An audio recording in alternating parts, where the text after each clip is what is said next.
I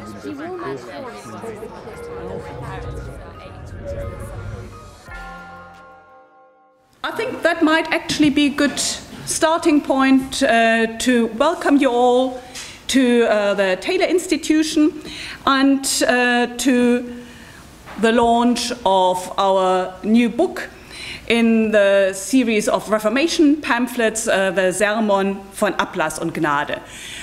What we are going to do is to have, you've seen the printing, then we'll start now with a series of short papers on different aspects of what we've been trying to bring together, namely the digital edition, the website that is hosted here in the Taylorian, and the physical copies you see in the bookcase behind you.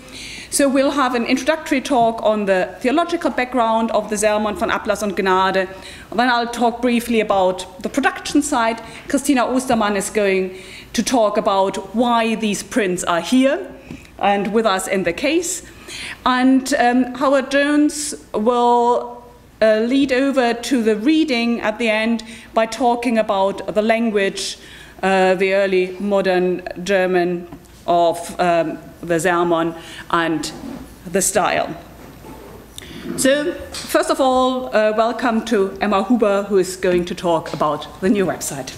Henrike said the launch of the publication today, the printed book, also marks the launch of a new way of accessing the Taylorian Special Collections, which is the Taylor Editions website. The website's been designed to showcase the work of members of the Modern Languages faculty and was inspired by digital humanities work, which Henrike invited me to do with students of the History of the Book method option. And the students digitised some Reformation pamphlets for the Reformation 2017 anniversary last year. So those pamphlets were published on a blog, and it was very clear that there was a lot more potential and demand for this kind of teaching, and also the need for an appropriate platform to display the resulting texts. So the new website has those Reformation pamphlets, but also some additional texts which are the result of a practical training course in creating digital editions, which was piloted last term and is led by library staff at the Taylor Institution Library. So participants are able to choose texts based on their own interests, and the first glance shows quite a range, from a work by a distant relative to an excerpt from a Spanish dictionary. And the course combines digital humanities skills such as TEI, XML encoding, and linguistic training. Participants are therefore better able to understand and critique the work of others that's been done using digital methods, and could potentially use digital methods to answer their own research questions. The librarians leading the course learn more about the research interests of their readers, which helps in all aspects of library work, while readers discover that librarians are able to offer advice on digital initiatives. The website also offers the opportunity to create new translations and resources about the texts, from blog posts to a full critical apparatus. For the Sermon von Ablass und Gnade, the XML encoded transcription and translation are available alongside the colour, zoomable facsimile images, and the view can be changed to suit the task at hand. And all the files are available to download and reuse. The critical apparatus from the printed book is available on the website as well, and references to particular passages are links which will display the relevant passage under discussion as you read through the material. And additional material such as the Fold Your Own pamphlet is also available from the website. We've also created topic landing pages for significant groups of texts where further background information is available. Where a text does not yet have a translation, we're inviting collaborative translations and hope that the possibility of publishing a translation on this website could give an added dimension to translation classes. We'd also welcome blog posts and other content, and are always happy to discuss new ways to develop the resource for research and teaching. The course is running again this term. Do sign up, tell your friends. The commitment's about 2 hours a week during full term. And once you've been on the course, you'll have the skills to continue to create digital editions for this website if you want to, whether for your own interests or to benefit your students. So I'm very pleased that it's launching today. Thank you. Over to Martin Keßler, who is a church historian from Göttingen and has collaborated with us. It has been very fruitful, this bilingual and binational collaboration. So, please. When thinking of the beginning of the Reformation, most people will picture something like this. Luther hammering the 95 Theses to the doors of Wittenberg Castle Church, the town's main church institution. On our illustration, which dates from 1917, you can in fact spot the hammer in Luther's right hand, held upright on the left-hand side. While this picture is 100 years old, it is still very popular. I would like to illustrate this point by showing you two excerpts from the last big Luther film, that of Eric Tills from 2003. Here you can witness the very moment in which Luther hammers his thesis to the castle door, and once completed he turns to us, the audience, awaiting in eager and courageous expectation the events to follow. I said initially, most people will picture something like this. That is, of course, most except you. Since here in Oxford, under the wings of so many outstanding scholars, too numerous to mention one, you are fully aware that today's launch gives evidence to this, that it was not the 95 Theses that reached a general public, but the Sermon on Indulgence and Grace. The 95 Theses were an academic piece of, oh dear, the 95 Theses were an academic piece of writing that aimed at a very specific audience, a very specific educated group of readers, scholars taking part in academic disputations. In such a debate, theses were questioned or backed on the basis of arguments taken from specific authorities, such as the Bible, patristic sources, general reason, experience, or legal traditions. The 95 Theses aim at such an academic debate and are not a manifesto addressed to the general public. In fact, we don't even know how they were initially published. Eric Tills' Luther film on the right is correct in pointing out that the doors of the castle church displayed other material too. These doors, and possibly those of other churches in Wittenberg, were used as the university's notice board.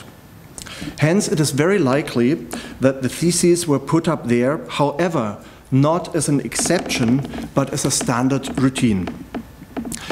Another question is what might have been published? A handwritten copy, as the film suggests, or an early Wittenberg print of the theses? So far, a print from Wittenberg has not been identified. All that survives are two broadsides in one edition from Basel. The broadsides were produced in Nuremberg and Leipzig, and Thomas Kaufmann suggested last year that Luther might have been involved in ordering and correcting this specific print from Leipzig. A discovery that was made in the year of the last big Luther Jubilee in 1983 is a Wittenberg broadside of Luther's earlier series of theses, the so-called Disputatio contra Scholasticam Theologiam from September 1517. Taking this as a reference, one could assume that a similar broadside of the 95 Theses existed from the Wittenberg printer Rau-Gruneberg, but did not survive through the ages or has not been located so far. The main point for us, however, is that the publicity of the 95 Theses developed from standard academic routines and grew towards wider, including less educated recipients who were endangered of mistaking the theses not as a potential basis for discussion, but as plain or positive statements. From Luther's following correspondence, we learn that this was his very fear. In early 1518, Luther was irritated that his academic theses, which demanded further explanation, had reached wide audiences and were being misunderstood.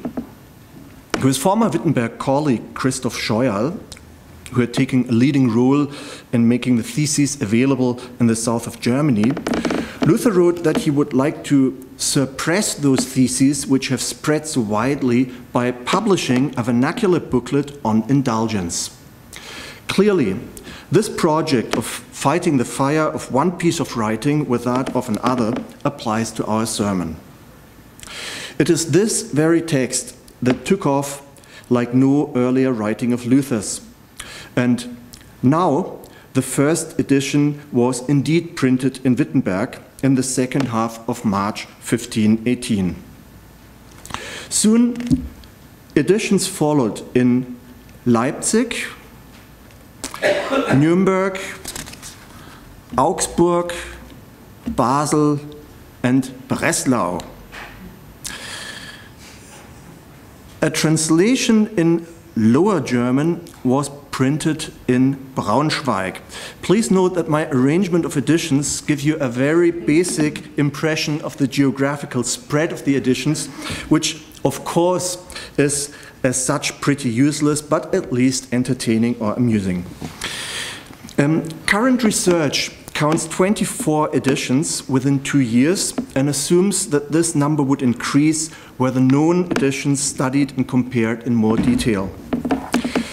In order to continue demonstrating a higher degree of seriousness, I would like to illustrate to you how this German sermon fits into Luther's early publications. I will show you a diagram from my friend and former colleague Alejandro Sorsin's 1999 PhD thesis from Göttingen.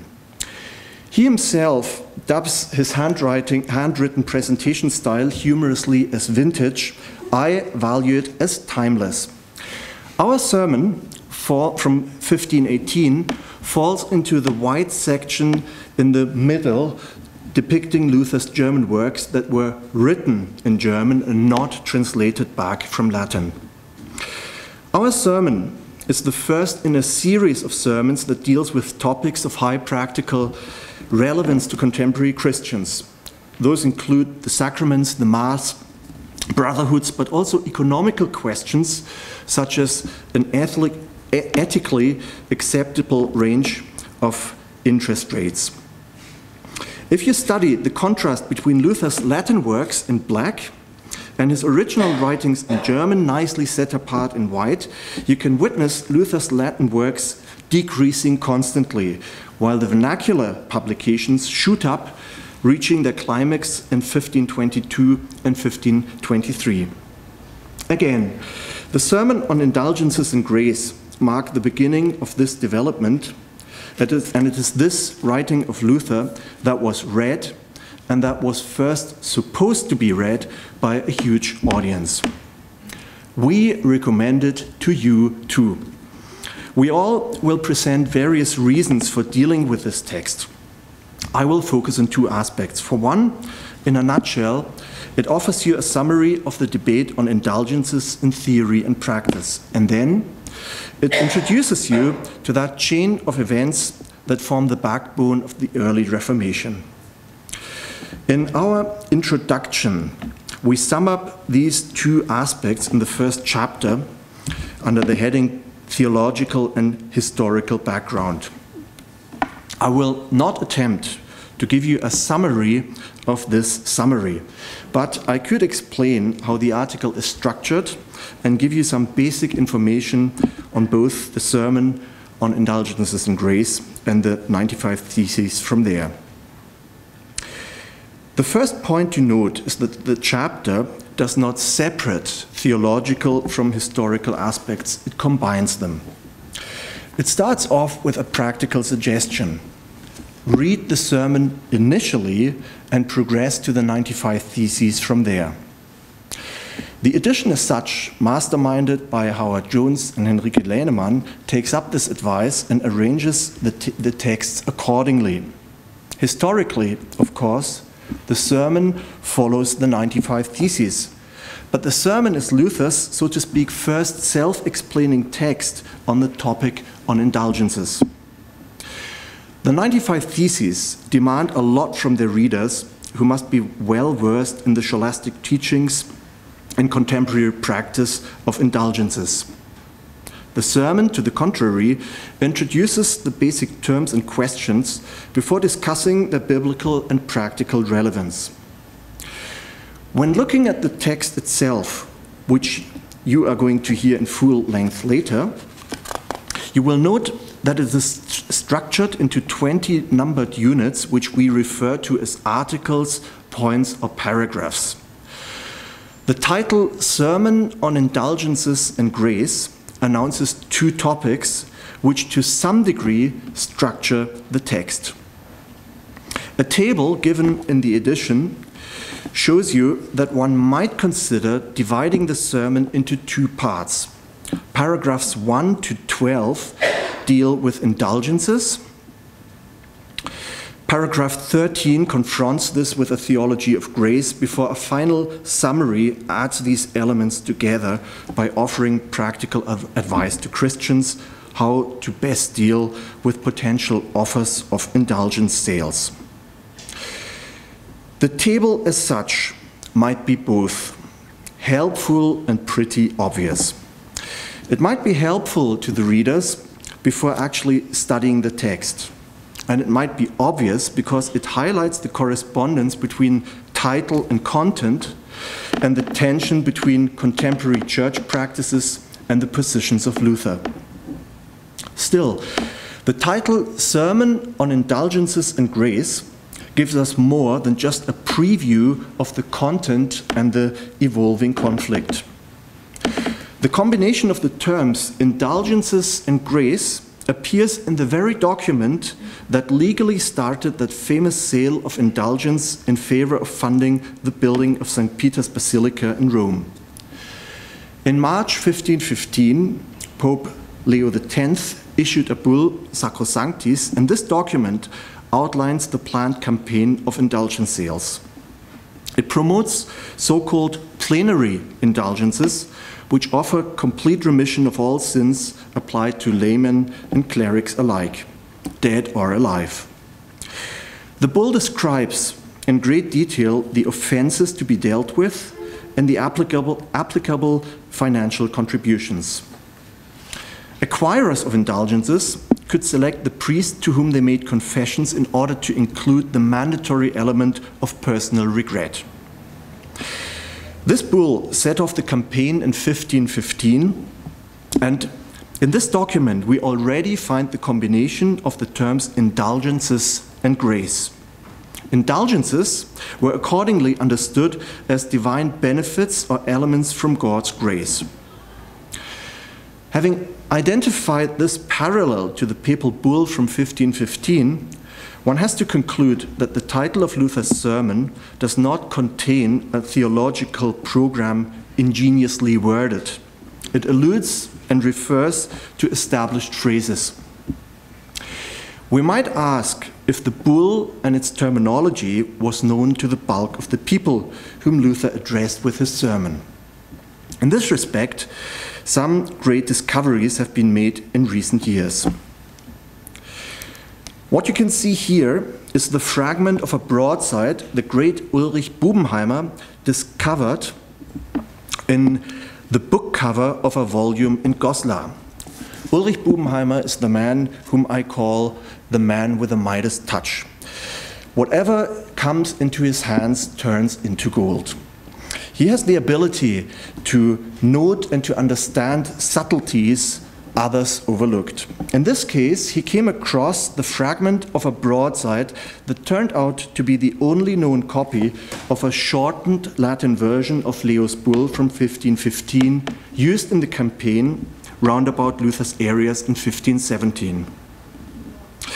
These fragments were published last year, and they correspond fully to the fragments of a German broadside that was found in an archive in Uppsala.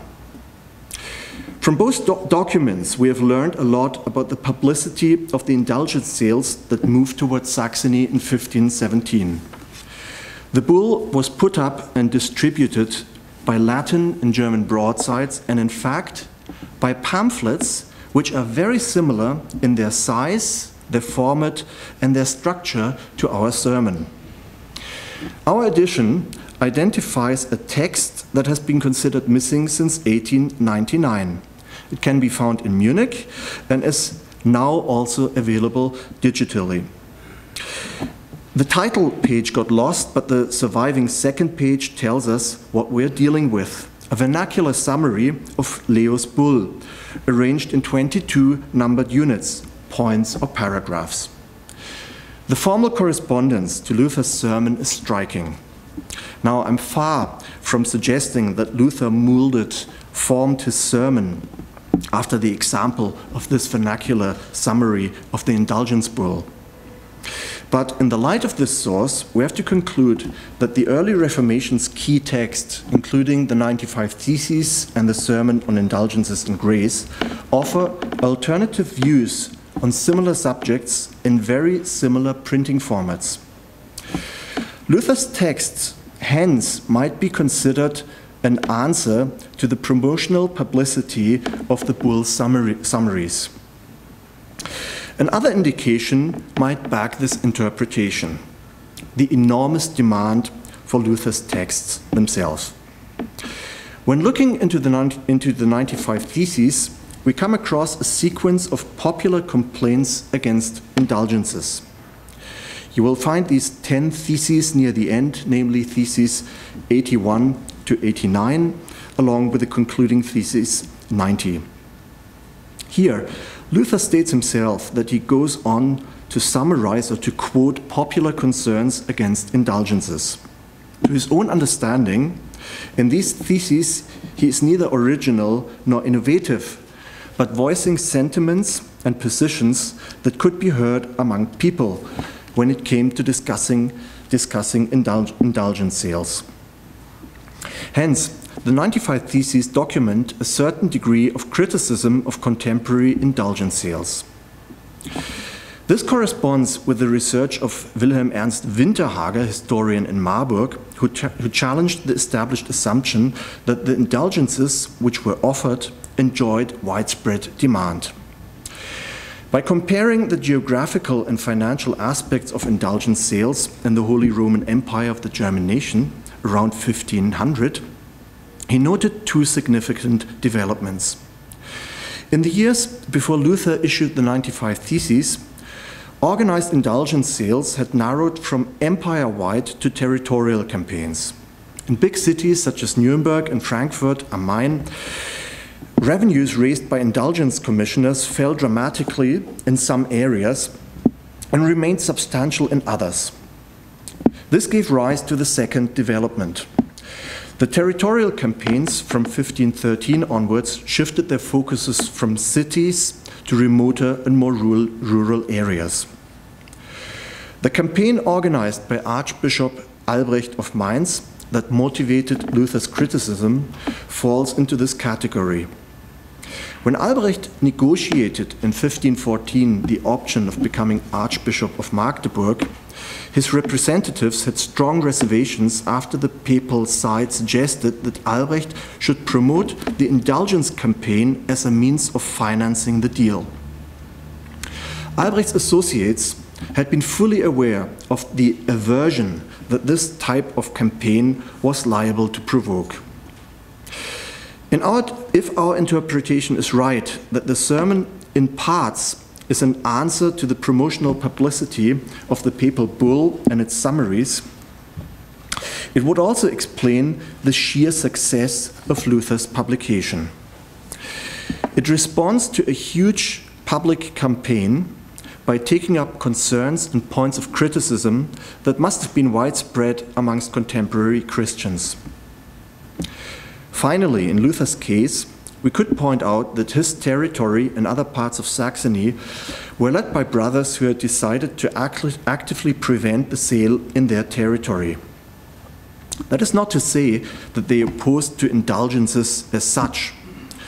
Luther's sovereign, Elector Frederick the Wise, was highly active and interested in raising the amount of indulgences associated with his vast collection of relics in Wittenberg, even while he was politically supporting Luther. In the case of Frederick's brother, however, we know that he objected for the loss of revenue that would have resulted in his area from allowing the current campaign into his territory. In order to conclude, we can sum up that the sermon's enormous success developed from various roots. The 95 theses, and following them the sermon, participate in the publicity of the current indulgence sale, take up popular concerns against indulgence practices, and are written in a territory that from March 1517 on politically opposed the sale directed by Archbishop Albrecht of Mainz. Above all, both texts are based on Luther's conviction that the latest teachings and practices of indulgences were neither biblical nor apostolical. Not he was endangered of heresy, but the current church affairs. Before I am endangered of demanding too much of your kind attention, I can only climactically refer to the latest edition of both texts, which give answers to many questions I have not dealt with today, and that offers further aspects that we will learn about from the other editors. Thank you very much. I'm going to talk about two of these publications which are visible currently. The one is the furthest south, published in Basel, and that's this one. It's the one of which you yourself, many of you have pulled a copy of the first page. And the other copy I'm talking about is the Leipzig print. And the originals are in the bookcase behind me. We've used the opportunity of scanning the prints to reconstruct the broad sides on which they were printed, because you could fit actually the whole of the pamphlet in one go on the printing press of that size. So a printer would lay out 4 cases to be locked into a frame. Print first the one side, so that would be the front with a title page, a final page that would quite often also, because it would be the first thing you would see, filled with an image, and then after a number of copies had been printed of the front page, the type would be disassembled and reassembled to form then 4 frames to be locked and printed in the same number on the back. And we can actually gather from this very Basel print how popular that was and how quickly that went, because we can see how during the press corrections were made. So once you had that, you would then fold it once, fold it twice, cut it open, sew it, and then you have your pamphlet, and you're welcome to pick up one of these broadsides later on and do that. For these 2 prints, I want to concentrate on one aspect for each of these. First, the Basel print, which is a popular printer. Pamphilus Gengbach was a German author, so he mainly published in German, published his own poems, and did mainly occasional printing. And you can see that from the way he cobbled together this title page. The elements of this title page are cut down, sewn down, former wood cut. You can see the top half of this missing frame in this print of Jakobus-Legende, which he had published a year ago. And if you look closely, you'll see that this in turn is a cut down of a whole woodcut where he just sewn out the middle bit showing perhaps a nativity scene or whatsoever to be able to print it again. And why he cut off this top half, that might well be because it showed the coat of arms from Basel, and these copies of 1518 from the Sermon von Ablass und Gnade are mostly printed anonymous. They aren't located, the printer doesn't give their name. It's partly due to the type of text that is published, partly waiting to see where the way would go with this new exciting type. The other element that's integrated and which has been ingeniously recut as a lino cut by Maybrit Wiechmann on the press there, is an E, which is something that you would normally use inside a book as start of a paragraph of text.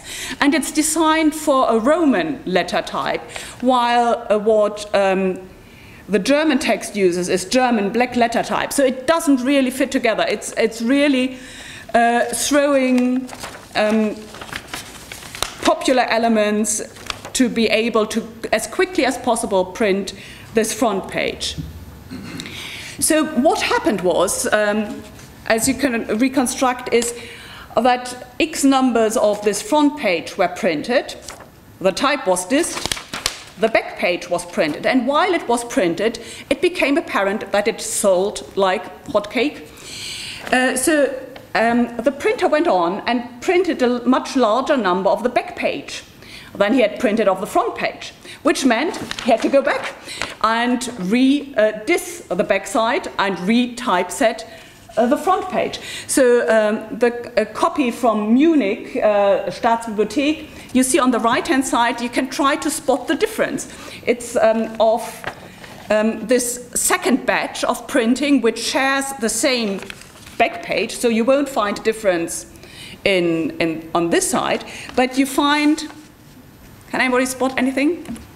Yeah, a missing hyphen, which was corrected in the second round, and he also used the second time round to make the borders more symmetrical, so he doesn't use any longer the sewn off Basel coat of arm thing, but he uses the more beautiful right-hand border with a bird and replaces the old right-hand border with another bird, so two birds opposite each other. So that's the story of this popular edition. The other edition that we have is of a quite different ilk, although it has the same format, just one broadside. You can see the title frame is perfectly matched, it reaches up and down, fills the whole space, and the whole layout is much more competent. What is special about this edition, and Christina Ostermann is going to talk more about that this was also the reason for buying it for the Taylorian, is that it's full of marginalia. So comments, and you can see I've just given you an extract from these annotations. There are several hands, several years of readers annotating 1719, 1603, and it seems to have attracted a stream of Protestant readers agreeing with what was in there. So if you look into the facsimile, you will see lots of nota at the margin saying, yes, exactly, so be it. And it's a large number on the, under the printer's date, in agreeing with that, of proverbs collected that affirm that Christ is the center, and that he will vindicate those who are on the right side.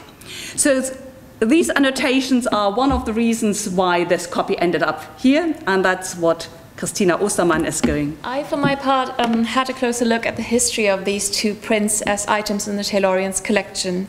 So the questions I asked myself were, when exactly were these pamphlets bought, at what price, who sold them to the Taylorian, and who at the Taylorian suggested it?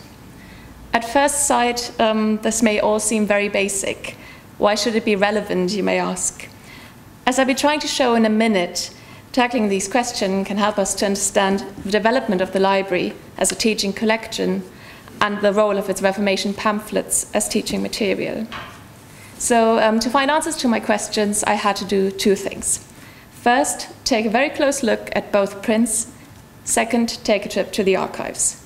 But let's take one step at a time, and let's see how much about the history of these two prints can be deduced from later editions, such as ownership marks, stamps, or pencil notes. So for both pamphlets, the first trace of the Taylorian can be found on the upper page down, and this is what you see here. In the case of the Basel print, an early ex libris of the Taylorian institution has been added. It features the coat of arms of the University of Oxford to the left, and the coat of arms of Sir Robert Taylor, founder of the institution, to the right.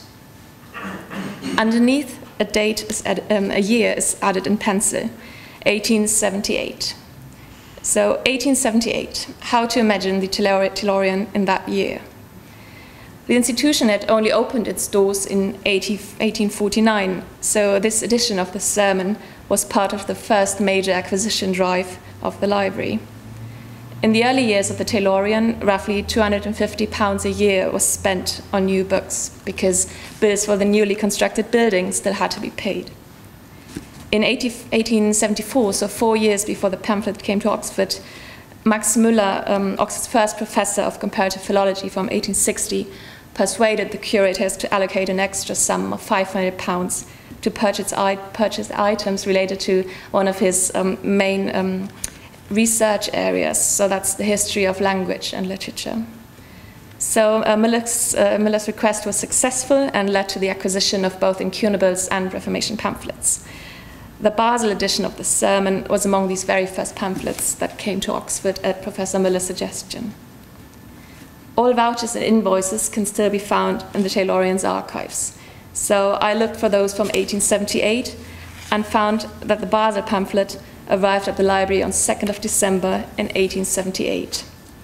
It came together with 138 other Lutheran pamphlets, all bought from London bookseller David Nutt for a total price of £25. On the title page of the Basel pamphlet, the number 25 is still visible. You probably won't be able to see it on the slide, but it's very tiny and faded, but do have a look at the print here, or at the facsimile. This number could refer to the sum paid. It is, however, more likely that it corresponds to the number given to this pamphlet by Nutt. In his invoice, which you can see here, he lists 139 non-consecutive numbers as abbreviations for the 139 pamphlets sold. On the very same page, Nutt also states that all these Reformation pamphlets were duplicates from Heidelberg University Library. Our pamphlet still shows two stamps that read Dublum Bibliotheke Heidelbergensis, and here you see the one on the final page of the print. So as soon as the pamphlet entered the library, a place for it had to be found. To identify the exact location, or rather locations, of this print, the upper page down again proves very useful. It shows not only the current shelf mark, but also two older ones, both crossed out, 92B16 and ARC2 B5. This change in shelf mark indicates a change of location in the library. When the pamphlet first came to Oxford, it was put in the 92nd bookcase, which can still be found on the upper gallery in the main reading room. It was put into the second bookshelf from the top, shelf B, and it was 16th in line. It was then moved into the archives collection. The archives collection was stored in old church vestry cupboards, also on the upper gallery. And this particular print was put into the second of 5 church vestry cupboards. It was also put on the second shelf, but then it was fifth along. Nowadays, the pamphlet is even more securely stowed. Like all ARC material, it is kept in the Taylorian's strong room. The second copy of the sermon came to the Taylorian 50 years after the first. The ex libris we find on the upper page down features a later coat of arms, and here no year is added, but later on in the print, a stamp gives the exact date, so 11th of April 1927. On this day, the Taylorian's cash book in the archives lists a payment of £2 and 2 shillings, that's £2.10, to London bookseller Myers. This entry in the cash book also tells us that the library used money available to it via the Finch Fund, a sum bequeathed to the Bodleian, Ashmolean, and Taylorian by Oxford-educated antiquarian Robert Finch to share and spend on the acquisition of books. The same page in this cash book shows that 2 months earlier, the library had already acquired 3 other pamphlets via Myers, each for a price of £1 and 10 shillings, that is £1.50. It becomes clear that the library was increasingly willing to pay up for a single pamphlet, even for a title already in its holdings. What arguably, as Henrike said, makes this particular copy of the sermon special are the numerous annotations on the title and on the 2 last pages, which add a second historical layer. But was the librarian in charge aware of the fact that the Taylorian had acquired a text already in its holdings? Yes, without doubt. This is evident in the location of these pamphlets. The invalid shelf mark, ARC 2B6, of the Leipzig print testifies to the fact that the second sermon was placed right next to the first one, in the second church vestry cupboard, on the upper gallery, on the second shelf, the 6th volume along. Nowadays, the similar shelf mark still group these 2 pamphlets together. The fact that the library acquired them both shows an understanding of the importance to regard Reformation pamphlets, even of the same text, as unique historical objects whose story needs to be examined and told. Thank you. I'm going to talk briefly about linguistic features of early 16th century printed German prose, and then some features we see in the sermon which are characteristic of Luther's prose of the period, other than his Bible translations. So let's start off with the first paragraph. And to those who are not familiar with the German of the period, you might feel a bit spooked by this, because there are some considerable differences from modern German, but the differences are largely superficial, and it's worth persevering. One of the most obvious unfamiliar aspects is the punctuation. So you can see that rather than commas, semicolons, and full stops, we have forward slashes, or virgulae, little rods, which are used to break up the text, largely breaking it up into syntactic units, but not always. To some extent, the units into which the forward slashes break the text up are sense units, and the forward slashes are used for emphasis rather than syntax. You'll also notice that the employment of capital letters is nothing like as systematic as in modern German. Capital letters are used at the beginning, for example, and for names, also for emphasis. So notice in the second last line on the left we have nämlich, perhaps the capital N there giving a cue to the reader out loud to emphasize what's to come. The spelling is somewhat unfamiliar as well. You'll notice that for a start there's some odd characters and diacritics. There's a horizontal bar above some final E's, e.g. in geben in the 4th line, and the horizontal bar above an E called a nasal bar indicates the omission of a following N or M. You'll also notice the horizontal bar over the N of und. That's a common abbreviation for that coordinator. Other abbreviations include the D apostrophe in the 4th line for der, and the stop after sente, that's short for sententiarum.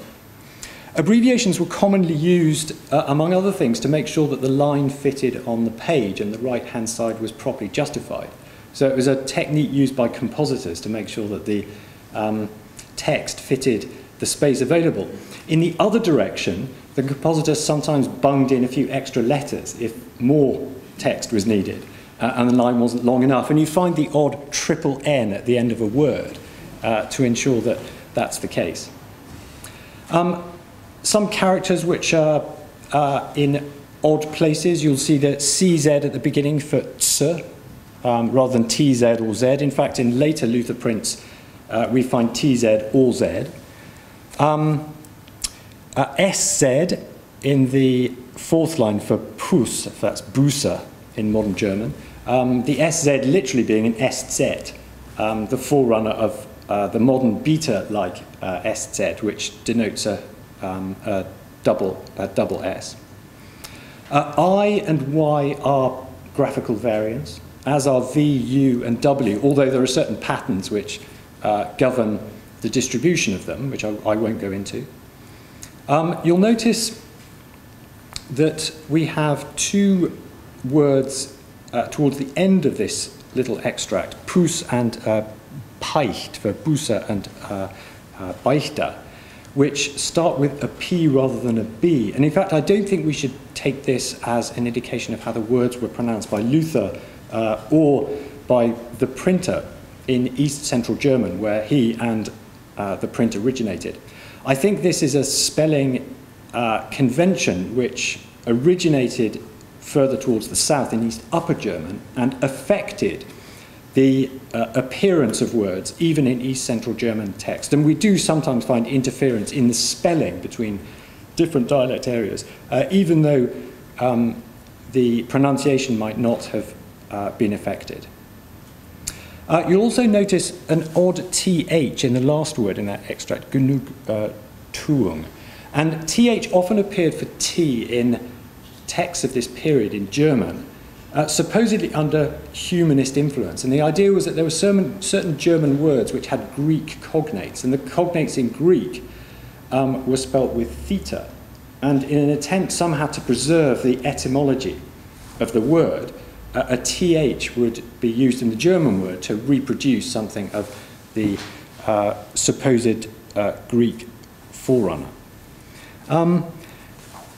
Outside punctuation, spelling, and pronunciation, you'll notice that some of the final E's on words are missed out. So in the end, at the end we've got die Reu, die Peicht, rather than die Reue and die Peichter. And the omission of final unstressed E apocope is very common in speech and was then as it is now, and was simply reflected in textual material rather than being masked by standard spelling as is the case today. You'll notice also that there's an E missing compared with modern German in Genugtuung rather than Genugtuung. That's another case of vowel loss, in this case syncope, because it happens in the middle of the word. Actually, the same sort of thing is happening in the second line, etzlich. That's from Middle High German eteslich, where the tes has become ts. Eteslich is a Middle High German alternative form to etlich, which we also find in the text. In grammar, those of you who are sticklers for Duden-type grammar will notice that in the clause starting das, the finite verb is not sent to the end of the clause. So we have a little part of the clause which is outside the verbal bracket, namely der Plus 3 Teil. And this type of Ausklammerung was very common in early 16th century texts. I don't think we should consider it as non-standard or even colloquial at that time. It was a feature of written texts in all registers. As for vocabulary, I don't think there's much to throw the modern reader. Als in the second line would correspond to V, and I guess you might note just the simplicity of the vocabulary. Third last line, geben der Bus 3 Teil, give to penance 3 parts. So no attempt at high-flown abstract vocabulary. That was largely the preserve of Latin. German texts are perhaps even rather quaint in the simplicity of the vocabulary they used, even on serious subjects. So the early 16th century features, I think we can sum up like this: archaic and dialect features, lack of standardization, and basic vocabulary. And these are features across all early 16th century vernacular texts. And by the way, there'd be features of corresponding English texts of the same period.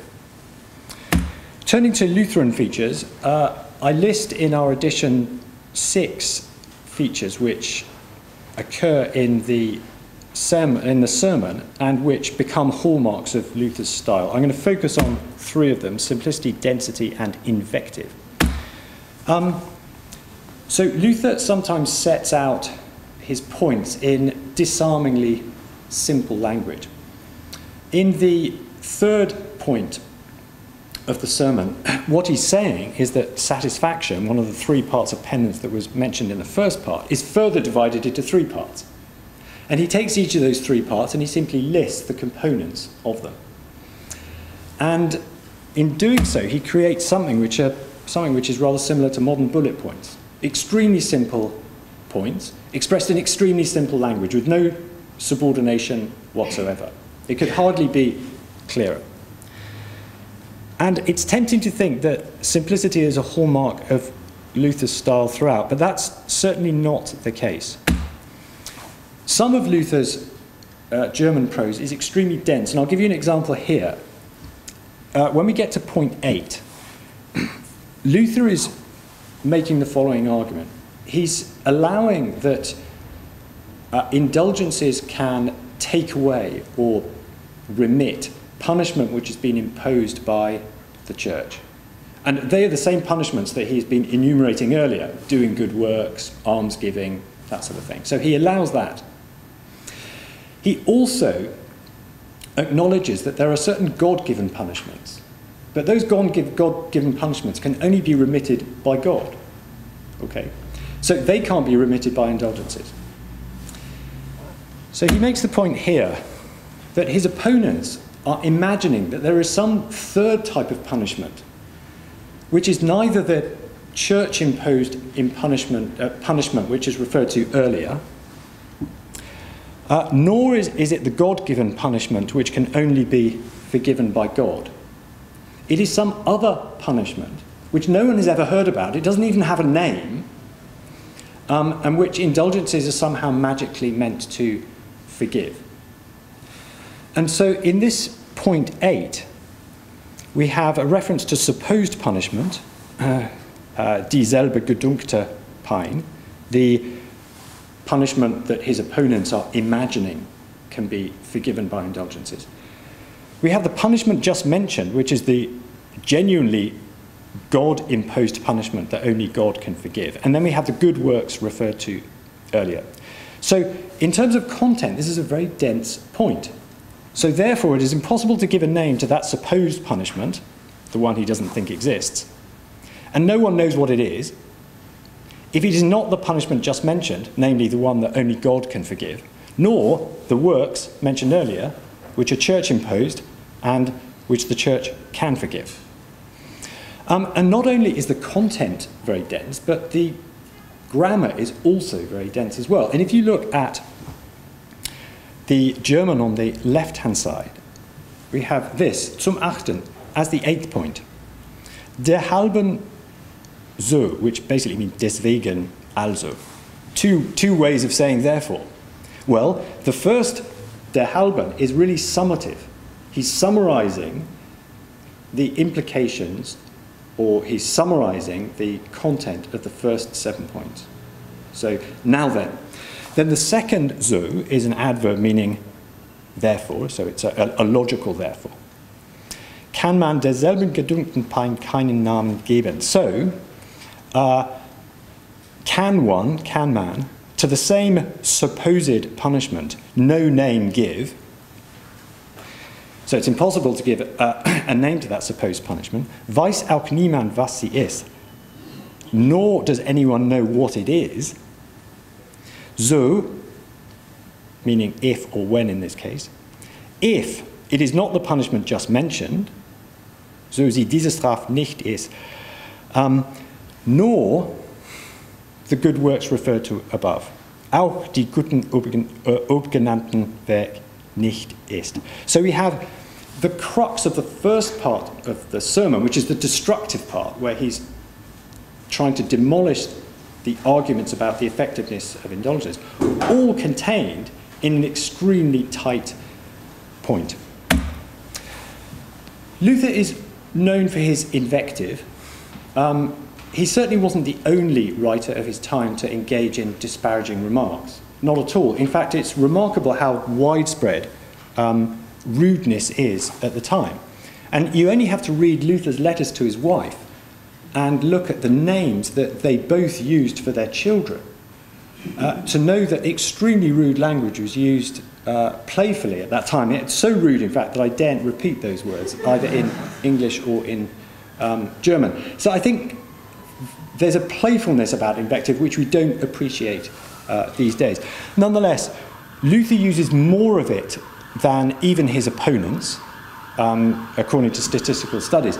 And he also uses invective in a way which they don't, which is that, as this example shows, and I won't read it through, but I think you should wait until Henrike reads it in the relay, he gets caught up in imagining his opponents doing ridiculous things. And the image takes on a life of its own, and he starts telling a story about his opponents, which makes them look additionally absurd. He does a lot of that in his polemical works of 1520 and 1521, where he imagines, for example, what's going on in Rome and how the cardinal's behaving appallingly and so on. And little stories take off about how preposterous his opponents are. So his invective is not just name-calling, it's also storytelling. So Luther's style, I would argue, is actually a mix of styles in the sermon. It's simple or dense by turns. It's disparaging. It's homely. We haven't talked about that, but Luther is able to recycle or even coin proverbs or proverb-like statements which give a homely feel to his language. He's also colloquial, so he'll come up with long lists which appear capable of going on forever, which he will end with an etc. He uses modal particles, the sort of little words which convey an emotional relation with what's being said in the text that everyone doing prose composition is encouraged not to use in their work. But these give a sense of spontaneity to the text. So I'd summarise by saying that the sermon is no ordinary sermon. We've seen that in what Martin has said about the content. It may have been preached, but in its printed form, it is a succinct summary of Luther's views on indulgences. And in the mix of styles, particularly the simplicity on the one hand and the dense, logical style on the other, I think we can see two objectives reflected. And that was to set out his views for a specialist audience and to win over the general public at the same time. And I think that in the sermon, Luther was fighting a rearguard action. He had allowed the theses to be widely circulated. They had been misunderstood. Having been originally intended for an academic audience, they had been misrepresented for the general public. And I think the 95 Theses taught Luther the need for public relations. And he decided from then on that his public writing was largely going to be in German. It was going to appeal to these two audiences simultaneously, and the mix of styles reflects his objectives in reaching those two audiences. Thank you. Zum Ersten sollt ihr wissen, dass etliche neue Lehrer als Magister Sententiarum St. Thomas und ihre Folger geben der Buch 3 Teile, nämlich die Reue, die Beicht, die Genugtuung. Und wiewohl dieser Unterschied nach ihrer Meinung schwerlich oder auch gar nichts gegründet erfunden wird in der Heiligen Schrift, noch in den alten heiligen christlichen Lehren, doch wollen wir das jetzt so lassen bleiben und nach ihrer Weise reden. Zum anderen sagen sie, Der Ablass nimmt nicht hin das erste oder andere Teil, das ist die Reu oder Beicht, sondern das Dritt, nämlich die Genugtuung. Zum Dritten. Die Genugtuung wird weiter geteilt in 3 Teile. Das ist Beten, Fasten, Almosen. Also, das Beten begreift allerlei Werk der Seelen eigen, als Lesen, Dichten, Hören Gottes Wort, Predigen, Lehren und dergleichen. Fasten begreift allerlei Werk der Kasteiung seines Fleischs, als Wachen, Arbeiten, Hartlager, Kleider etc. Almosen begreift allerlei guter Werk der Lieb und Barmherzigkeit gegen den Nächsten. Zum Vierten. Ist bei Ihnen allen ungezweifelt, dass der Ablass hinnimmt, dieselben Werk der Genugtuung für die Sünd schuldig zu tun oder aufgesetzt? Dann so er dieselben Werk sollt all hinnehmen, blieb nichts Gutes mehr da, das wir tun möchten. Zum Fünften. Ist bei vielen gewesen ein großer und noch unbeschlossener Opinie, ob der Ablass auch etwas mehr hinnehme, dann solche aufgelegte gute Werk, nämlich ob er auch die Pein, die die göttliche Gerechtigkeit und die Sünde fordert, abnehme. Lasse ich Ihre Opinie unverworfen auf das Mal. Das sage ich, dass man aus keiner Schrift bewähren kann, dass göttliche Gerechtigkeit etwas Pein oder Genugtuung begehre oder fordere von dem Sünder. Denn allein seine herzliche und wahre Reue und Bekehrung mit Vorsatz hinfördert, das Kreuz Christi zu tragen und die obgenannten Werk auch von niemand aufgesetzt zu üben. Denn so spricht er durch Ezechiel: Wenn sich der Sünder bekehret und tut Recht, so will ich seiner Sünde nicht mehr gedenken. Item hat er selbst all die absolviert, Maria Magdalena, den Gichtbrüchigen, die Ehebrecherin etc. Und möchte wohl gerne hören, wer das anders bewähren soll. Unangesehen, dass etlich Doktoren so gedaucht haben. Zum 7. Das findet man wohl, dass Gott etlich nach seiner Gerechtigkeit straft oder durch Pein drängt zu der Reu, wie im 88. Psalm. So sein Kinder werden sündigen, will ich mit der Ruten ihre Sünde heimsuchen, aber doch meine Barmherzigkeit nicht von ihnen wenden. Aber diese Pein steht in niemandes Gewalt nachzulassen, dann alleine Gottes. Ja, er will sie nicht verlassen, sondern verspricht, er wollte sie auflegen. Zum 8. Derhalben, so kann man derselben gedruckten Pein keinen Namen geben. Weiß auch niemand, was sie ist, so sie diese Strafe nicht ist, auch die guten aufgenannten Werke nicht ist. Zum 9. Sag ich, ob die christliche Kirche noch heute Beschluss und auserkläret, dass der Ablass mehr dann die Werk der Genugtuung hinnehme, so wäre es dennoch 1000-mal besser, dass kein Christenmensch den Ablass löset oder begehret, sondern dass sie lieber die Werk täten und die Pein litten, dann der Ablass nicht anders ist, nachmag werden, dann Nachlassung, guter Werk und heilsamer Pein, die man billig sollt erwählen, dann verlassen. Wiewohl etlich der neuen Prediger zweierlei Peine erfunden, medicativas satisfactorias, das ist etzlich Pein zu der Genugtuung, etzlich zu der Besserung. Aber wir haben mehr Freiheit zu verachten, Gottlob, solchs und desgleichen Plauderei, denn sie haben zu ertichten. Dann alle Pein, ja alles, was Gott auflegt, ist besserlich und zuträglich den Christen. Zum 10. Das ist nichts gerät, dass der Pein und Werk zu viel sein, dass der Mensch sie nicht mag vollbringen, der Kürzhalben seines Lebens, darum ihm Not sei der Ablass. Antwort ich, dass das kein Grund hab und ein lauter Gedicht ist. Dann Gott und die heilige Kirche legen niemand mehr auf, dann ihm zu tragen möglich ist. Als auch St. Paul sagt, dass Gott nicht lässt versuchen werden jemand mehr, dann ertragen, und es langet nicht wenig zu der Christenheit Schmach, dass man ihr Schuld gibt, sie lege auf mehr, dann wir tragen können. Zum 11. Wenngleich die Buße im geistlichen Recht gesetzt jetzt noch ginge, dass für eine jegliche Todsünde 7 Jahre Buße aufgelegt wäre, so müsste doch die Christenheit dieselben Gesetze lassen und nicht weiter auflegen, denn sie einem jeglichen zu tragen wären. Viel weniger, nun sie jetzt nicht sein, soll man achten, dass nicht mehr aufgelegt werde, den jedermann wohl tragen kann. Zum 12. Man sagt wohl, dass der Sünder mit der übrigen Pein ins Fegefeuer oder zum Ablass geweist soll werden. Aber es wird wohl mehrdings ohne Grund und Bewährung gesagt. Zum 13. Es ist ein großer Irrtum, dass jemand meine, er wolle Genugtuung für seine Sünde. So doch Gott dieselben allzeit umsonst aus unschätzlicher Gnad verzeihet. Nichts dafür begehrend, dann hinfürder wohl leben.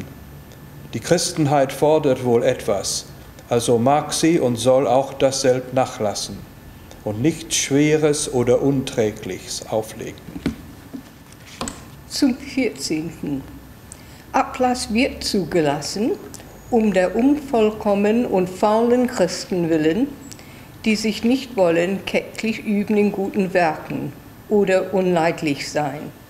Dann Ablass fördert niemand zum Besseren, sondern duldet und zulässt ihr Unvollkommen.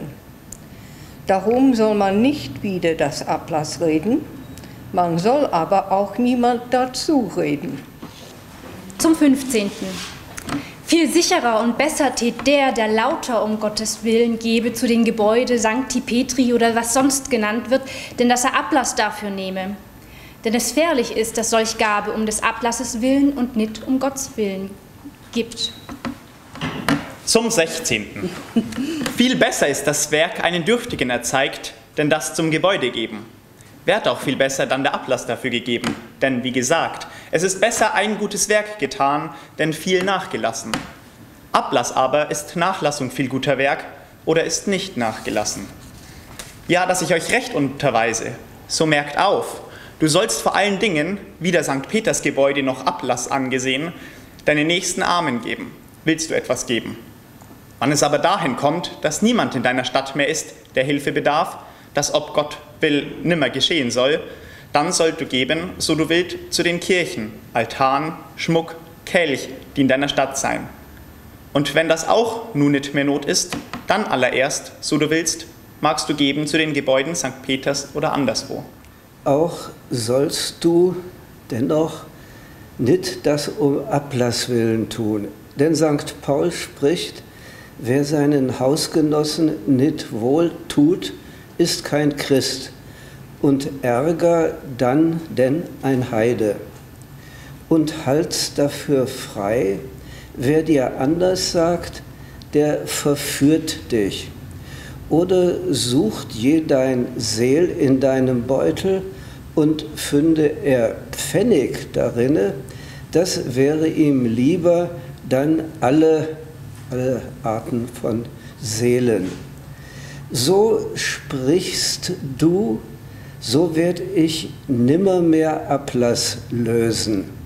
Antwort ich, das habe ich schon oben gesagt, dass mein Will, Begierde, Bitt und Rat ist, dass niemand Ablass löse.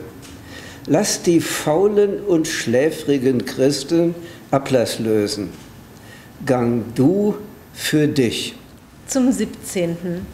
Der Ablass ist nicht geboten und auch nicht geraten, sondern von der Dinger Zahl, die zugelassen und erlaubt werden.